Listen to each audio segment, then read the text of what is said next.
Kita semua tahu Indonesia saat ini memiliki 51% saham Freeport dengan nilai akuisisi sekitar 56 triliun rupiah menggunakan pinjaman modalnya. Entah bunganya mah berapa. Keuntungan Freeport per tahunnya sekitar 12 triliunan. Jatah Indonesia sekitar 6,2 triliunan.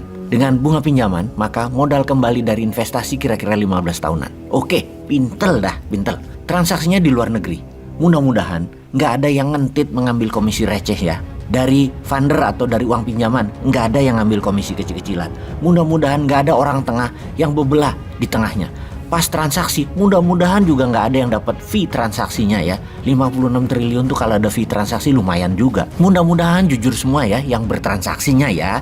Mudah-mudahan cadangan tembaganya atau kopernya masih ada sampai 20 tahun ke depan. Kalau hanya 15 tahun sudah dikeduk, baru balik modal, tanah airnya habis. Dapat apa kitanya? Udah belinya mahal, nggak ada untungnya, habis lagi.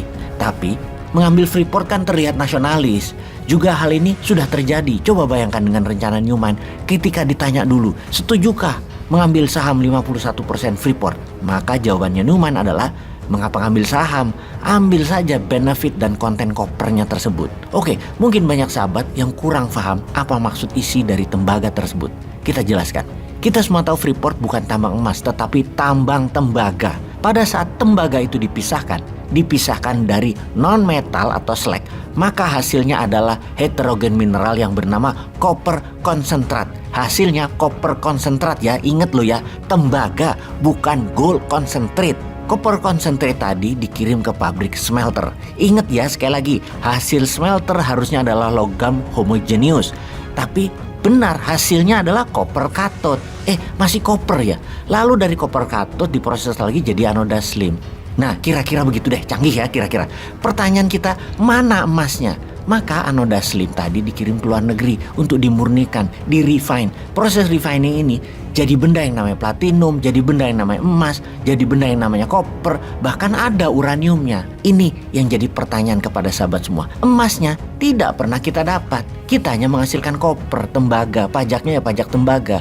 Emas, platinum, dan rare earth lainnya gak dapat apa-apa. Sekali lagi nih ya kita ulangi. Freeport bukan tambang emas karena tidak ada emas fisiknya. Juga kita tidak dapat pajak emasnya. Kopernya, tembaganya itu unsur termurah yang dibayar pajaknya.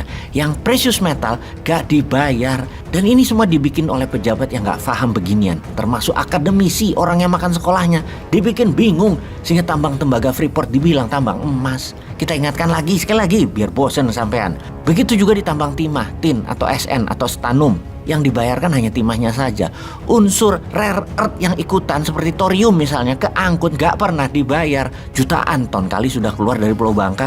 Ya kok akademisinya diem aja, pejabatnya diem aja. Sudah 7 presiden masih gini-gini juga. Dikadali asing masih aja gak belajar-belajar. Kenapa gak diurai di Indonesia? Dipisahkan barang tadi dari timah dengan rare earthnya. Gak bisa. Kalau gak bisa jangan pernah kirim mentah timahnya. Biarkan pabrik pembuat rare earth berdiri dulu di Indonesia. Pakai asing juga gak apa-apa. Karena pajaknya nanti negara sudah dapat value added. Jadi gede dapatnya. Begitu juga tambang nikel di Sulawesi yang saat ini menjadi kekayaan nasional Tiongkok. Nikel dan mineral lainnya didapat gratis. Nempel dengan nikel itu biasanya ada ferro atau besi, kobalt, CO, scandium, iridium, silika.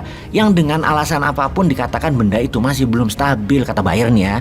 Alias tidak bisa di-refine. Wes apalah itu alasannya, atau jumlahnya kecil tidak ekonomis sehingga belas saja hilang tak dibayar. Namun Tiongkok selain menjadi pemilik cadangan nikel tentunya sudah di-refine terbanyak di dunia. Kobalt Tiongkok number 1 di dunia. Ada yang mikir nggak ya? Jangan-jangan itu kobalt yang dapat gratisan dari Indonesia? Jangan-jangan loh ya. Ini kan cuma asumsi gitu aja kok marah sih. Oke kita lanjut. Di mana dalam baterai EV atau electronic vehicle isinya adalah nikel, lithium, kobalt. Wis, Tiongkok pegang semua. Sudah gitu kita bangga lagi dikibulin mentah-mentah begini. Ampun dah. Jadi harusnya pabrik pemurnian nikel ada di Indonesia juga. Sudahlah. Kita kembali ke pertanyaan rencana Newman dengan Freeport. Yang penting dalam hal copper concentrat Freeport, ya harus diambil benefit emasnya dan produksinya di Indonesia. Refiningnya, pemurniannya di Indonesia supaya dapat pajak emas, pajak platinum dan fisik emasnya di Indonesia buat underlying cetak rupiah. Ngapain sih ngutang aja terus?